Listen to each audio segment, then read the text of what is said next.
మొదటి 4 సంవత్సరాల్లో 4 విడతలుగా రుణమాఫీ జరిగింది.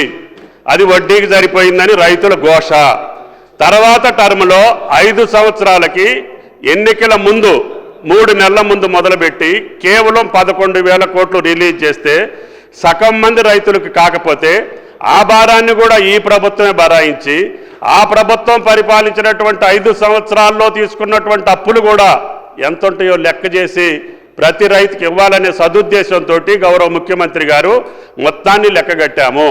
అందుట్లో పంట రుణాలు వేరు, అదేవిధంగా లాంగ్ టర్మ్ లోన్స్ వేరు, షార్ట్ టర్మ్ లోన్స్ వేరు. మేము ఇచ్చింది కుటుంబానికి 2 లక్షల రూపాయలు. ప్రభుత్వ నిర్ణయం కుటుంబానికి 2 లక్షల పరంగా మేము 20,000 కోట్లు ఈ రోజుకి రిలీజ్ చేయటం జరిగింది. పాయల్ గారికి దయచేసి చెప్పేది ఏంటంటే భారతదేశ వ్యాప్తంగా ఒక్కసారి రుణమాఫీ జరిగింది అధ్యక్ష, అది మన్మోహన్ సింగ్ గారి యొక్క ఆధ్వర్యంలో. అప్పుడు దేశం మొత్తానికి 70,000 కోట్ల అధ్యక్ష. చిన్న రాష్ట్రం, కొత్త రాష్ట్రం, రైతులు ఇబ్బంది పడకూడదని మాట నిలుపుకోవటం కోసం ప్రభుత్వ నిర్ణయం 20,000 కోట్లు మొదటి పంట కాలంలో ఇచ్చామని చెప్పి గౌరవ సభ్యులకి మనవి చేస్తున్నా. రైతు భరోసాను కూడా ఈ నెలాఖరికల్లా వాళ్ళ ఖాతాలో జమ చేయటానికి 33,000 కోట్లు, గత ప్రభుత్వం ఏమున్నటువంటి రైతు భరోసాను కూడా 7,625 కోట్లు ఈ పంట కాలంలో ఇచ్చాము.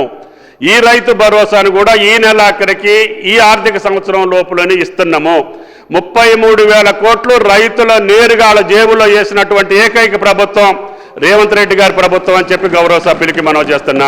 మోసం చేసిన వాళ్ళు, దగా చేసిన వాళ్ళు, రైతుల్ని ముంచిన వాళ్ళు ఈ యొక్క రుణమాఫీని గురించి మాట్లాడితే అసహించుకుంటారు, అపహాస్య పాలవుతారు. దయచేసి ఆ పార్టీలకి విజ్ఞప్తి, అటువంటి తప్పుడు మాటలు మాట్లాడొద్దని చెప్పి కూడా మీ ద్వారా గౌరవ సభ్యులకి మనం చేస్తున్నాం.